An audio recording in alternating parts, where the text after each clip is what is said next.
is criminal to teach a man not to defend himself when he is the constant victim of brutal attacks.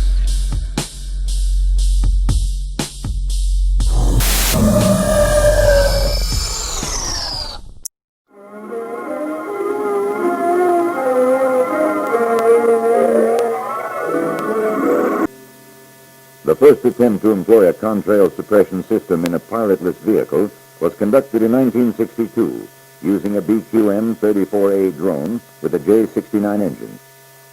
This program employed the Air Force Cambridge Research Laboratory's technique of contrail suppression.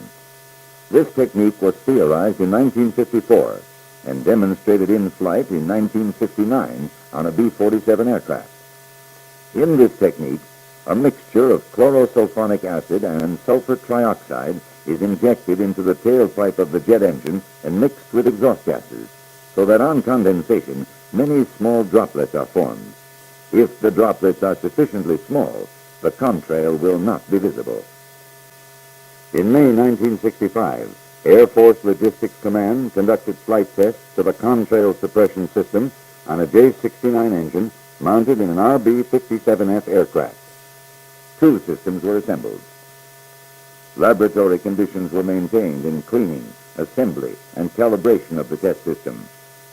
Each component and the assembled system were tested with agent under a chemical hood, both before and after each mission. In this manner, maximum cleanliness and system reliability was assured. The J-69 engine was mounted in the right outboard nacelle of the RB-57F. Two agent manifold rings can be seen mounted in the tailpipe. This allowed testing of two injection nozzle configurations in each flight. The system was installed in the nacelle in the existing space available under the engine. Pressure gauges were left on until immediately prior to takeoff to assure system performance. Because the system had just been calibrated in the laboratory, a small amount of agent leakage occurred when it was connected to the tailpipe manifold. The availability of an RB-57F aircraft as a test platform made possible for the first time a controlled test program under operational environments.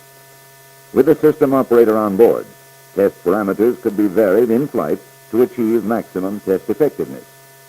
In this following film sequence, observe the right outboard contrail as it is being suppressed.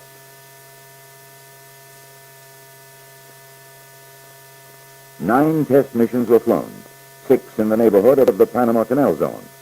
This area was selected for its high altitude, severe low temperature environment, which closely duplicates that of the overseas operating area.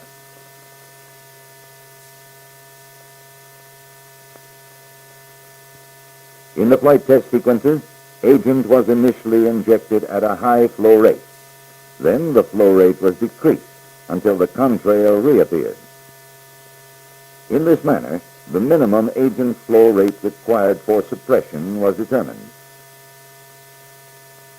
As this sequence continues, you may observe the contrail reappear.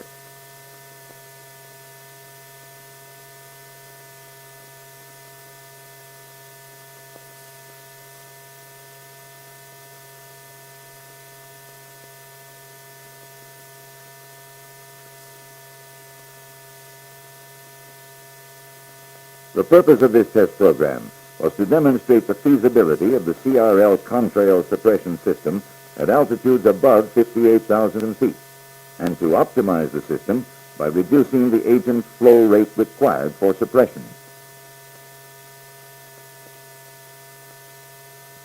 The system was proven effective in suppressing contrails at altitudes from 58,000 to 65,000 feet and temperatures as low as minus 75 degrees centigrade.